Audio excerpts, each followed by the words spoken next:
Good morning students. हम हिंदी के class में अपनी पिछली कक्षा से ही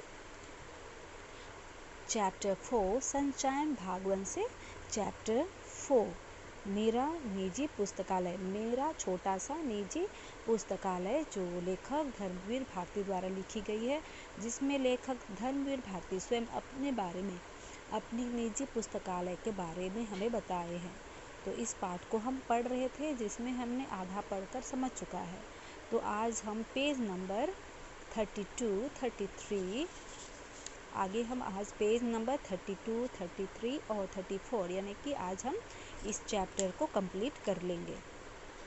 तो हमने अपनी पिछली कक्षा में पढ़ा है, धर्मवीर भारती जब बीमार थे उस अवस्था में उसे डॉक्टर रेस्ट करने के लिए कहा, तो उन्होंने अपना निजी छोटा सा निजी पुस्तकालय जो बनाया था उसे ही चूज़ किया कि वहाँ वो रहना चाहते हैं और अपना पुस्तकों के बीच में रहना चाहते हैं, और वो जो पुस्तक जो सजा के रखे हैं उतने वर्षों से उन पुस्तकों में को देखना चाहते हैं, निहारना चाहते हैं। तो उसमें से बहुत सारे पुस्तक उन्होंने रखा था, जिसमें उन्होंने बताया अपने छोटे से हरि भवन में खूब उपन्यास थे, यानी कि उपन्यास के पुस्तक भी उन्होंने रखा था। तो उपन्यास के बहुत सारे पुस्तक थे। वही परिचय हुआ बंकिम चंद्र चट्टोपाध्याय की दुर्गेश नंदिनी, यानी कि वही परिचय हुआ, यानी कि बहुत सारे उपन्यास रखे थे और उपन्यास पढ़ते थे।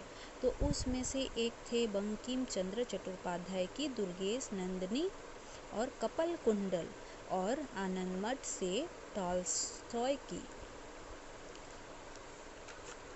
फिर अन्ना करेनिना, विक्टर हुगो का पेरिस का कुबाड़ा, हंचबैक ऑफ नोत्र-दाम, गोर्की के मदर अलेक्जेंडर कुरफिन का गाड़ी वालों का टकरा, यामा द पिट, और सबसे मनोरंजन सर्वर रीच का विचित्र वीर यानी डॉन क्यूट। हिंदी के ही माध्यम से सारी दुनिया की कथा पात्रों से मुलाकात करना कितना आकर्षक था। लाइब्रेरी खुलते ही पहुंच जाता, और जब शुक्ल जी लाइब्रेरियन कहते कि बच्चा अब उठो, पुस्तकालय बंद करना है, तब बड़ी अनिच्छा से उठता। यानी कि लेखक को लाइब्रेरी में बैठकर पढ़ना, विभिन्न प्रकार के पुस्तकें, उपन्यास पढ़ना उसे बहुत अच्छा लगता था। तो उन्हीं उपन्यास में से, उन्हीं बुक्स में से इन सभी लेखक के बारे में उन्होंने जाना, बुक्स के बारे में उन्होंने उन कहानियों के बारे में जाना। जिस दिन कोई उपन्यास अधूरा छूट जाता, यानी कि उपन्यास पढ़ते टाइम हो जाता, अब लाइब्रेरी बंद होने का समय आ जाता, उस दिन मन में कसक होती कि काश इतने पैसे होते कि सदस्य बनकर किताब इशू करा लाता। यानी कि जब उपन्यास पढ़ता, जैसे कि हम कुछ मूवी देखते हैं तो हम उस मूवी को पूरा ना देखें तो सोचते हैं कि इसके आगे क्या होगा। उसी प्रकार लेखक भी जब उपन्यास पढ़ते हैं तो कहानी है तो वह चाहते हैं कि उस उपन्यास को पूरा पढ़े। तो अगर अधूरा बच गया और टाइम हो गया लाइब्रेरी से उठने के लिए, तो वे सोचते हैं कि क्यों ना काश मैं इतने पैसे होते कि सदस्य बनकर, यानी कि इस लाइब्रेरी के सदस्य बनकर किताब इशू करा लाता, या काश इस किताब को खरीद पाता तो घर में रखता, एक बार पढ़ता तो बार बार पढ़ता। यानी कि जितना बार पढ़ने का मन करता उतना बार मैं यह बुक इशू कराता तो पढ़ता। बार बार पढ़ता, पर जानता था कि यह सपना ही रहेगा, भला कैसे पूरा हो पाएगा। पिता के देव अवसान के बाद तो आर्थिक संकट इतना बढ़ गया कि पूछिए मत। यानी कि जब उनके पिता घर का देखभाल करते थे और जब उनके पिता ही नहीं रहे तो उसका आर्थिक स्थिति बहुत ख़राब हो गया। फीस जुटाना तक मुश्किल था, यानी स्कूल का जो फीस था वो भी देना मुश्किल का काम था, तो बुक कहाँ से खरीद पाएंगे। अपने शौक़ की किताबें खरीदना तो संभव ही नहीं। एक ट्रस्ट से योग्य पर असहाय छात्रों को पाठ्य पुस्तकें खरीदने के लिए कुछ रुपये सत्र के आरंभ में मिलते थे। उनसे प्रमुख पाठ्य पुस्तकें सेकेंड हैंड खरीदता था, बाकी अपने सहपाठियों से लेकर पढ़ता और नोट्स बना लेता। उन दिनों परीक्षा के बाद छात्र अपनी पुरानी पुस्तकें आधे दाम में बेच देते और उसमें आने वाले नए लेकिन उसे विपिन छात्र खरीद लेते। इसी तरह काम चलता रहता था। लेकिन फिर भी मैंने जीवन की पहली साहित्यिक पुस्तक अपने पैसों से कैसे खरीदी, यह आज तक याद है। उस साल इंटरमीडिएट पास किया था। पुरानी पुस्तकें बेचकर बीए की पाठ्य पुस्तकें लेने एक सेकेंड हैंड बुक शॉप पर गया। उस बार जाने कैसे पुस्तकें खरीद कर भी 2 रुपये बच गए थे। सामने के सिनेमा घर में देवदास लगा था, न्यू थिएटर वाला। बहुत चर्चा थी उसकी, लेकिन मेरी माँ को सिनेमा देखना बिल्कुल पसंद नहीं था। तो हम इस पाठ को हम पिछली कक्षा में पढ़ चुके हैं, तो हम अच्छी तरह से समझ रहे होंगे कि लेखक जो धर्मवीर भारती है उसे बुक पढ़ने का बहुत ही शौक़ था, लेकिन उसकी आर्थिक स्थिति, उसके पिताजी के स्वर्गवास हो जाने के बाद आर्थिक स्थिति खराब हो चुकी थी, इसलिए बहुत मुश्किल हो रहा था। तो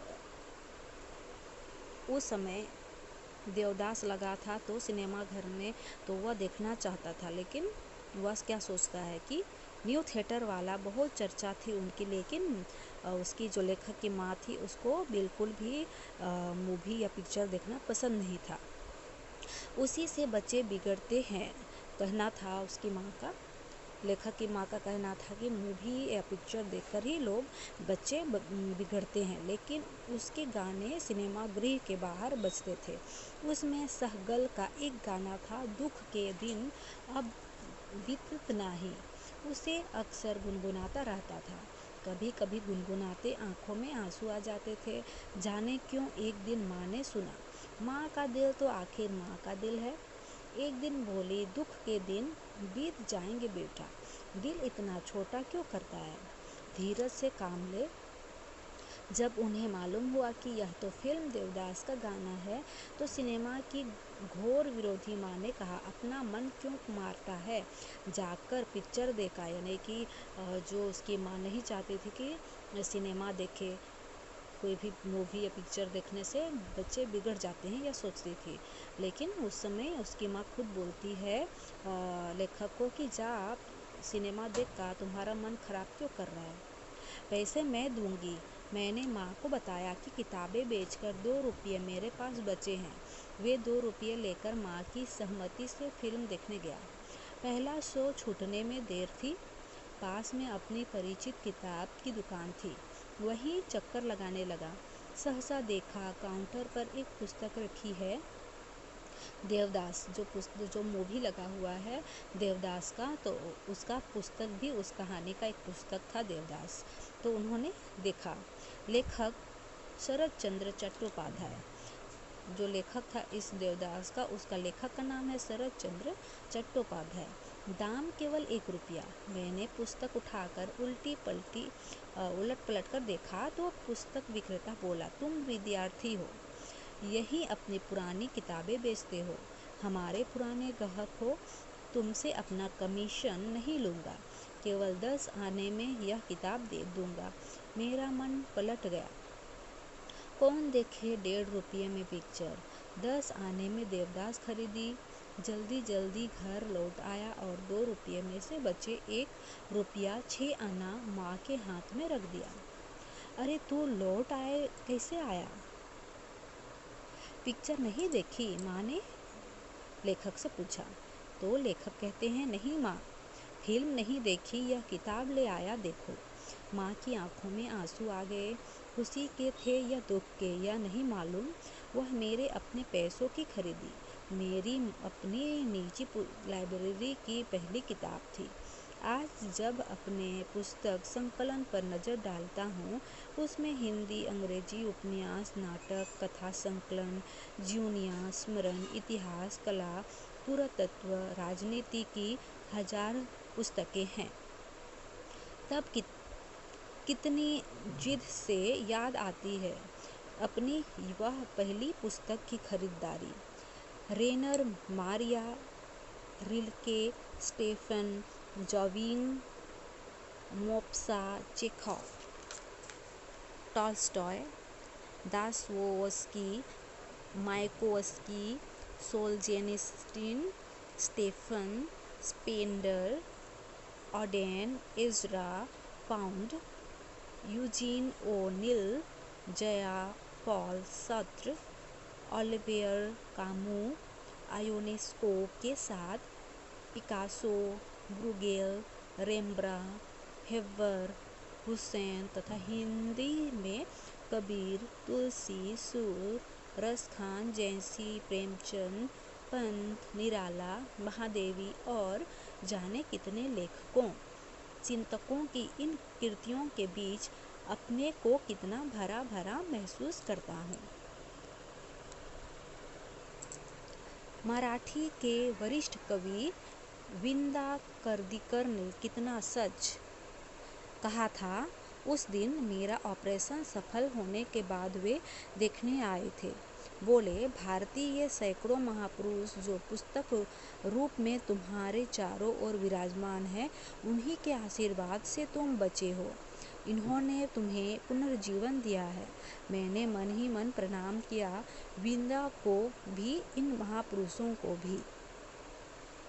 यानी कि इस प्रकार यह पाठ जो धर्मवीर भारती लेखक स्वयं अपने बारे में, अपने निजी पुस्तकालय के बारे में बताए हैं कि किस प्रकार लेखक को बचपन से ही कहानियाँ पढ़ने का शौक़ था।